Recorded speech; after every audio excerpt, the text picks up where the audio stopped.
Hey you Mexicans, welcome back to this new video where today we're going to be looking at a scenario where one of civilization started over. So yeah, let's begin. So as you can see, Europe is full of countries. Or not really actually. But you see, Sweden over here, they are tired of being in their spot. And so they will try something stupid, but it will succeed for them at first. They will invade Norway. Which of course is like, the fuck's wrong with you? But they will try this nonetheless. They push up to the Finnish border, which is definitely something. And they also take over the rest of the Stockholm area. However, that's where their successes end. As actual Norwegian troops are coming in to push this all out. And yeah. Norway is not that strong. I mean, not Norway. Sweden is not that strong. And with the Norwegian troops outnumbering them, that's just the end of freaking Sweden. And no mercy for them in this peace treaty. They're fully annexed. What? But yeah, they're fully annexed. And that's that. But we also see another thing happen. There's a little bit something that happens over here is the Koreans and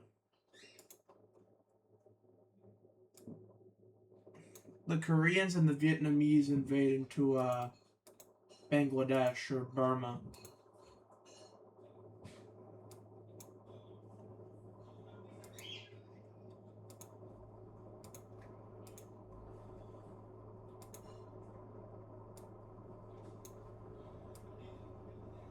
So yeah, the Vietnamese push in from this area, capture the southern areas, while the Koreans capture the Bangladesh area.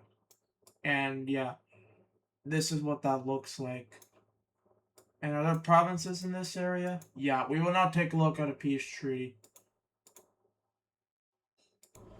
So in this peace treaty that is debated with the provinces, we see that these set of provinces head over to Bangladesh. I mean, not Bangladesh, Korea. Well, these set head over to Vietnam. And they do look extremely juicy.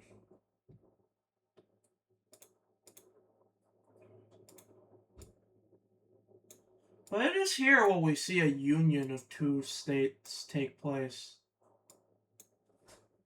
And, yep. Give me a second. Welcome to the world, old Empire knockoff. And, well, I forgot to erase capitals here.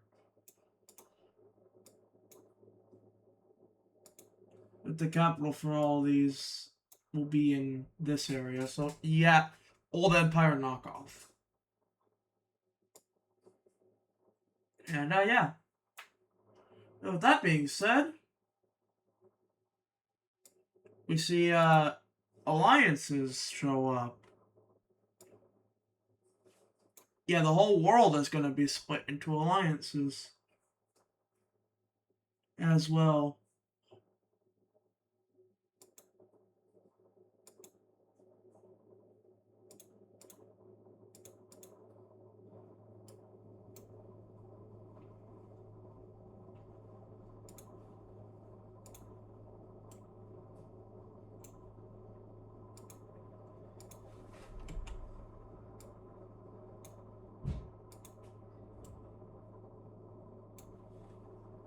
So, yeah, we see that Carthage starts up the square team, Who joins? Well, the countries that are against colonialism. So, that'd be the green team. Frick. That'd be the green team. This, this. God dang it.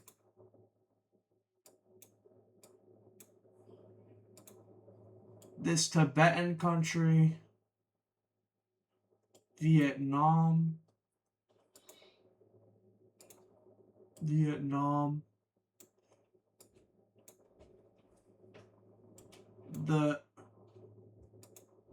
Can this thing... Okay, the old empire from Timu.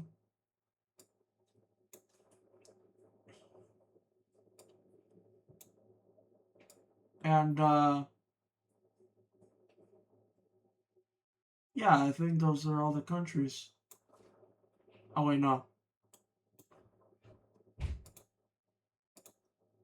We have Russia.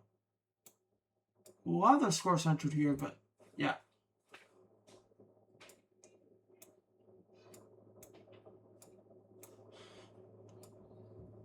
Also, the farmers union.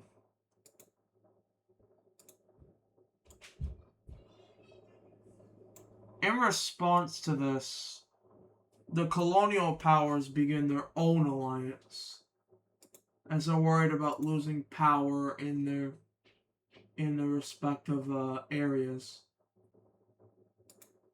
So we see the Triangle Alliance, the Dutch founding it, and we see most of the colonial powers join this. The European ones, anyway. So the Catalonians.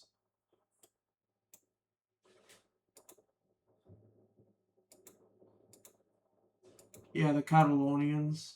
Wait, actually, it's more like the Galicians and the Iberians. Catalonia doesn't really join this because they're really only doing it to compete with Iberia. Otherwise, they wouldn't have colonized. But they don't join the square team because openly doing that means that you're in heavy criticism with the European powers. But either way, we see the Italians join this. The Greeks join this just because they want a chance of rebuilding their empire, and joining the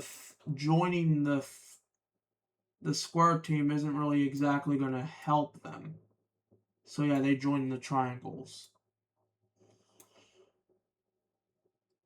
The Irish don't join because, to put it more simply, their colonialism is a lot different from the other colonialism. They actually give their colonies equal rights. That might cause their colonies to be closer influence with them. And if they do end up decolonizing, that might mean that the Irish forming an alliance with other colonies actually ends up being stable. Now, don't gamble on it, but it's possible with them. And yeah. Well, anyway. The only one of the Asian colonial powers that joins this alliance, this triangle team, is Persendia.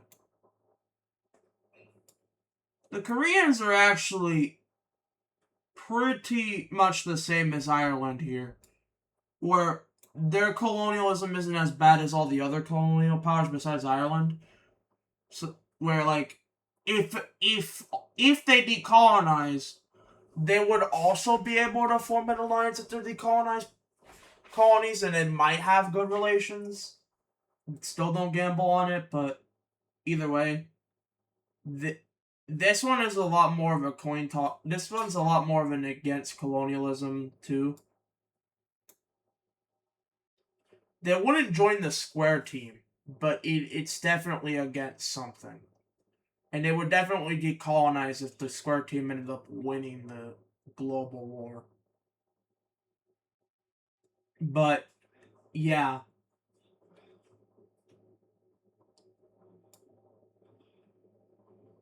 There's one more country that does end up joining one alliance. The square team. It is Norway, because Norway and Finland. They're both pretty against colonialism. And, yeah. So, another thing that does happen is, the collapse of this country. Just because, at this point, this country isn't really, that stable, so it's gonna be split up accordingly, and we will take a look at the split up. And by split up, I mean full annexation by the Farmers Union. Yeah, this thing is really powerful. But, now that we have, the sides here, we do kind of see developments happen that will lead to a global war. Such as, the buildup of troops in the square team, which leads to the buildup of troops in the triangle team. And so, yeah.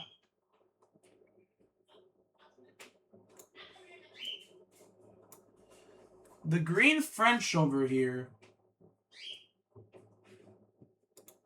are kind of just contemplating, like, they're thinking about joining the square team when the opportunity arises, like when the war starts. And Brittany, well, Brittany is a whole different thing. They're just neutral. They're gonna stay neutral, and that's how it's gonna work. But we do see that another country does end up joining this alliance. And that is, crap. And that is the English. And the reason why they join is because the Dutch have lands that shouldn't be theirs. And so, yeah. That's that. There's nothing else to it. And of course, I'm going to update the triangles and the colonies so give me a second. And the alliance map is now up to date. So, yeah. Now what?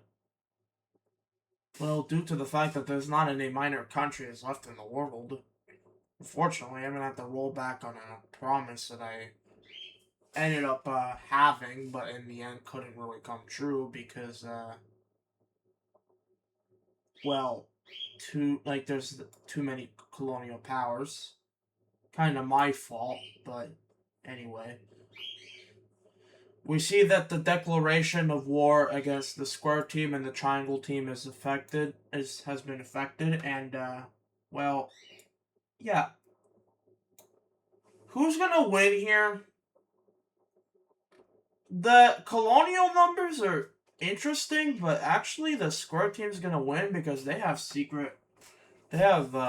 supporters in other places too. Like, for example, the ones that want to join the square team now go ahead and do so now. And so, welcome to the square team, Green France. Welcome to the square team, Brittany country.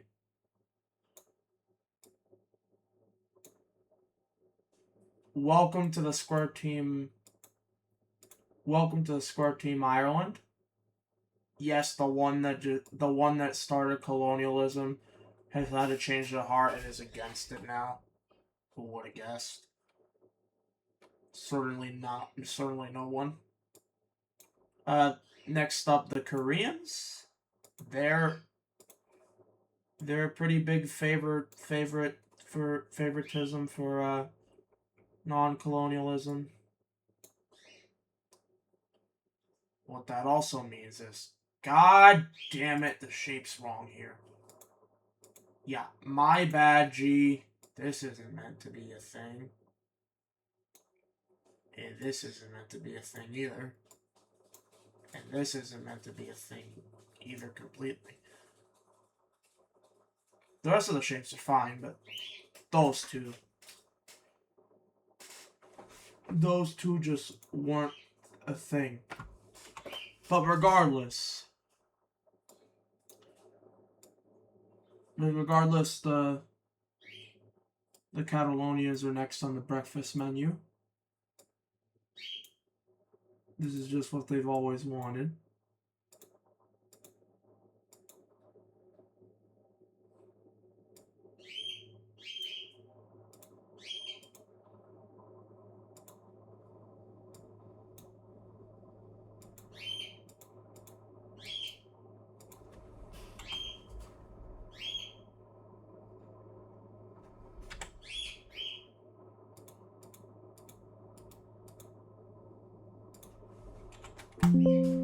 So yeah,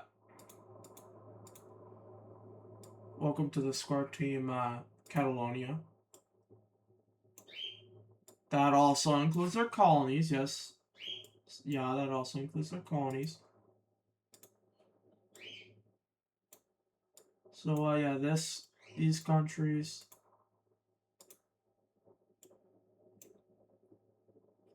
That also includes the Irish ones, of course.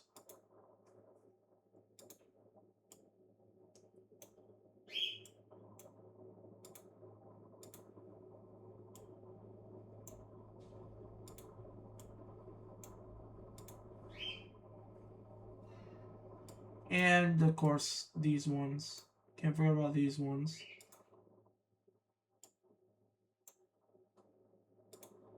Okay, cool. So, yeah. I don't know about you, but the Triangle team is cooked. They will have their successes at first, though, considering that it's the Triangle team. So where they will succeed is in the weaker parts of the Square team. The weaker parts being, of course, these countries. That's the only parts where they succeed, the weak countries.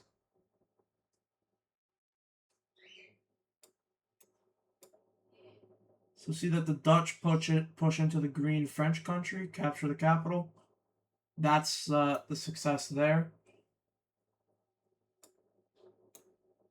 They also push into the Brittany country. They succeed in that until the Irish hold up their front here, which means they've landed. And, well, yeah, that holds them off.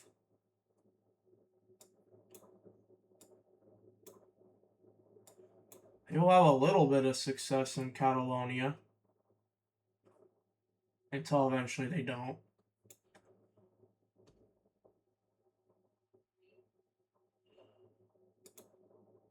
The Catalonian country somehow holds their own against these two.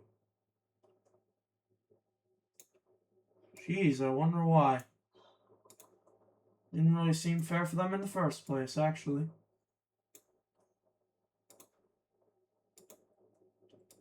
So, yeah. Capture of this is imminent.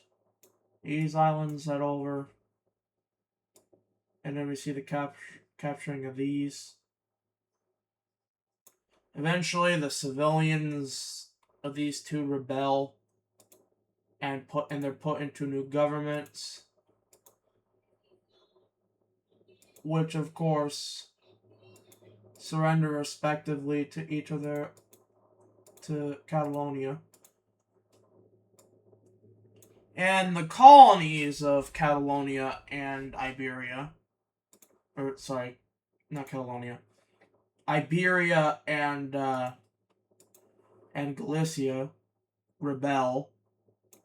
So they really they really just rebel under the. They really just. Okay, so. They basically rebel under their own free movements. And in order to signify their own free movements, we see them taking a darker version of their colors. So the darker version of orange for the Iberians, and then the darker version of the cyan for Iberia. Kind of looks like the American colors, but we'll go with it.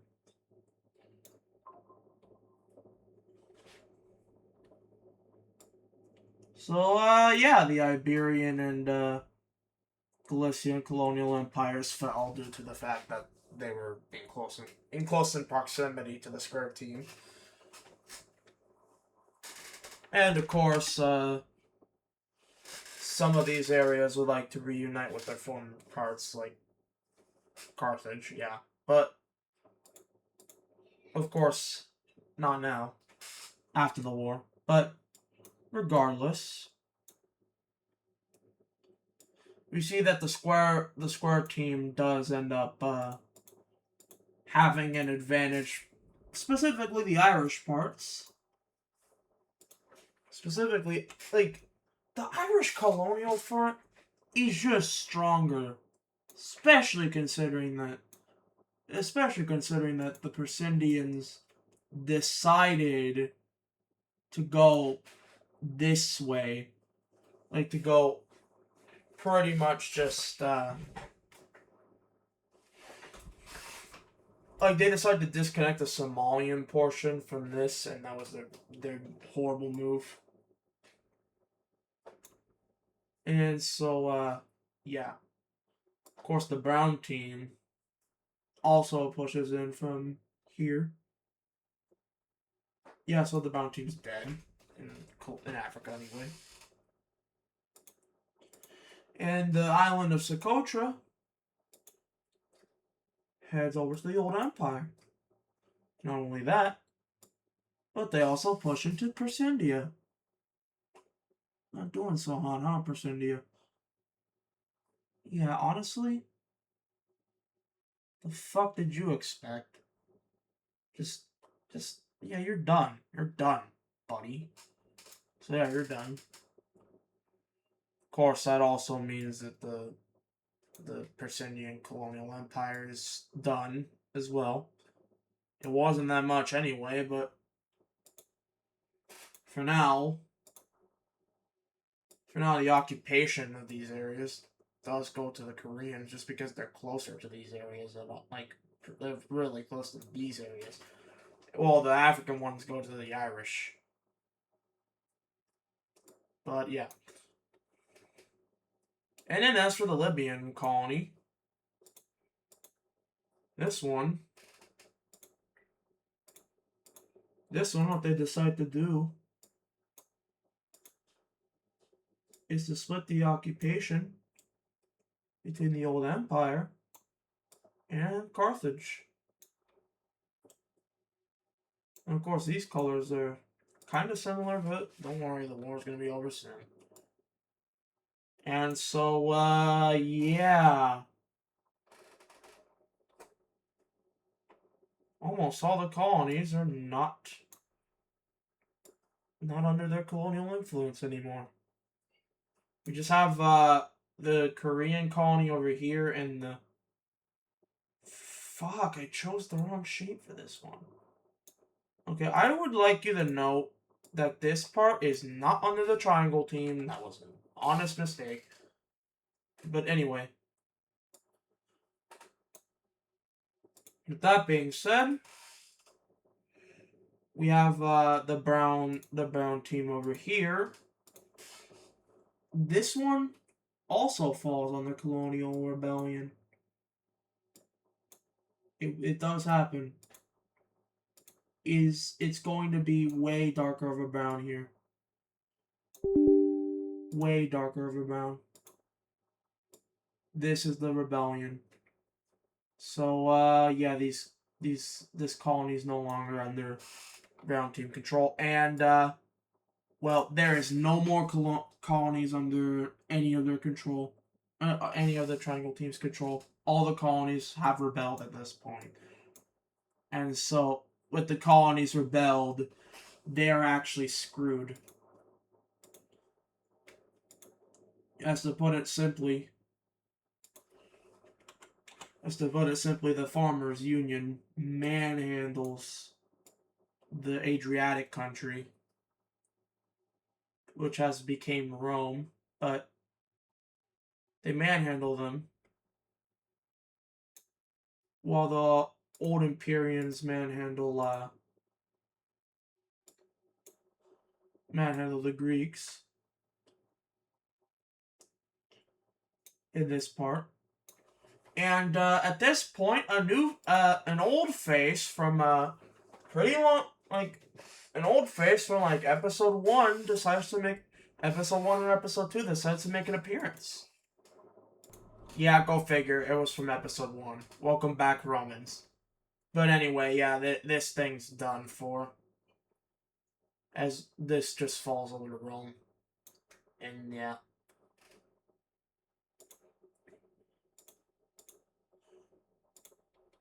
And the only one left now is the Dutch.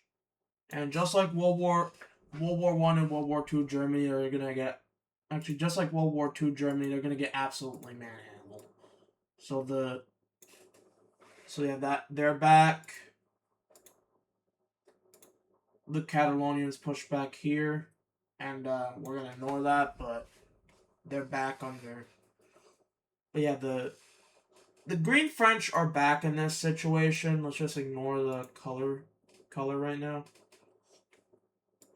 But yeah.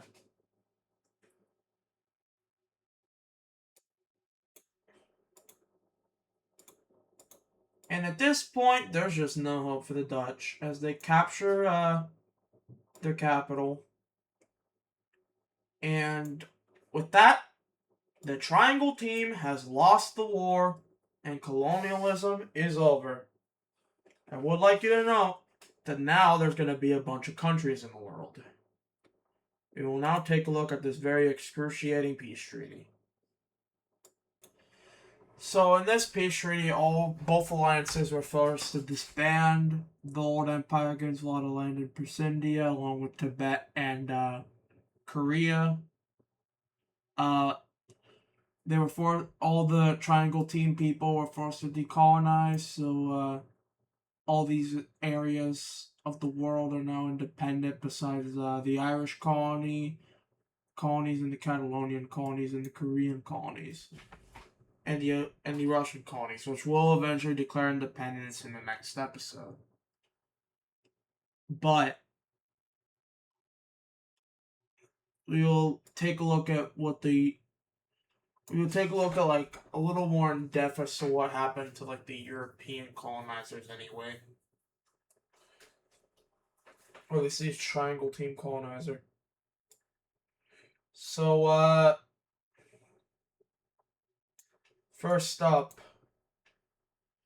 Galicia and Iberia get a lot of land taken out of them, with Catalonia barely reaching, barely not making it to the capital of Iberia. While the Galicians are completely reduced to their Galician areas in Portugal. We see Green France and Brittany gaining bits of land, while the Dutch is reduced to this small state over here. Germany is this part of Germany and this part of Germany are independent, and it's more Prussia than Germany. Little bits of Kaliningrad and stuff are given to Russia. This blue team is independent from Adriatica and Germany. Rome has its independence again. The Norwegians gain Denmark and a little bit of Germany. And I already discussed what frick. And I already discussed what happened to Persendia. So, yeah. Indonesia and all these colonies are really independent now. So with that being said, that'll end this video. Stay tuned for decolonization of the other colonial empires coming soon. Don't forget to like and subscribe, and I'll see you guys in a new video. Peace out.